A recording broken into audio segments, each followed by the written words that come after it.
Mga kapuso, target maban sa bansa ang online game na Roblox. Simula po yan sa Semana Santa. Kasunod yan ang pagkabisto ng recruitment sa ilang estudyante sa Karasan. Bukod pa sa dati ng mga ulat ng pang-aabuso sa batang gamer ng ilan nilang nakakausap sa laro. Ang mga dapat gawin ng mga magulang. Alamin sa aking pagtutok. I will burn down my school. Ito raw ang nakababakalang social media post ng grade 6 student na itatago namin sa pangalang Tony. Isa si Tony sa 7 estudyanteng nailigtas ng PNP Anti-Cybercrime Group kamakailan na na-recruit umano online para maglunsad ng tinatawag na nihilistic violent extremism o labis na karakasan. Meron silang pinapanood na website. Ang pinag-uusapan ay find out how to die. Ayon sa investigasyon ng PNP-ACG, ang mga estudyanteng nailigtas, naglalaro lahat ng online game na Roblox.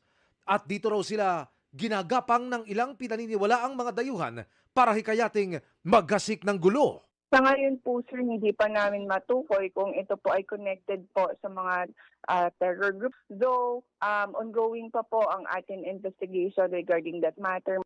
Ang Roblox ay isang tanyag na online gaming platform na sinasabing Ultimate Virtual Universe. Maaaring maglaro o gumawa ng mga 3D interactive games gaya ng role-playing at mga simulation. Dati nang may mga naghayag ng pangamba dahil posibleng ma-expose, lalo na ang mga kabataan sa mga nananamantala. Maaari kasing mag-usap-usap ang mga naglalaro nasaan man sila sa mundo. At ganito na-recruit ang mga estudyanteng nasagip ng PNP. They are being manipulated. Ang iba dito ay linilipat at nag-uusap nila sila sa chat group na separate na rin sa virtual gaming. Ito ang ilan sa mga ebidensyang na-recover ng pulisya na gagamitin umano ng mga estudyante sa pinaplanong pag-atake. Bukod sa mga tactical gloves at mga insignia na gamit ng nooy death squad ng Nazi leader na si Hitler, nakabili na rin umano ang mga estudyante ng mga tactical vest at helmet. May larawan pa ng automatic rifle. May mga sinasend silang mga videos about sa mga school shooting, paano gumawa ng mga handguns.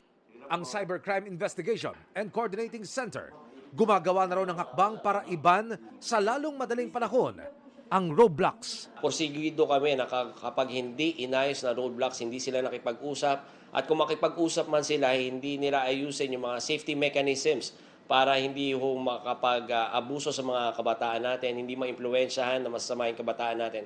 Talagang porsigido kaming i-block at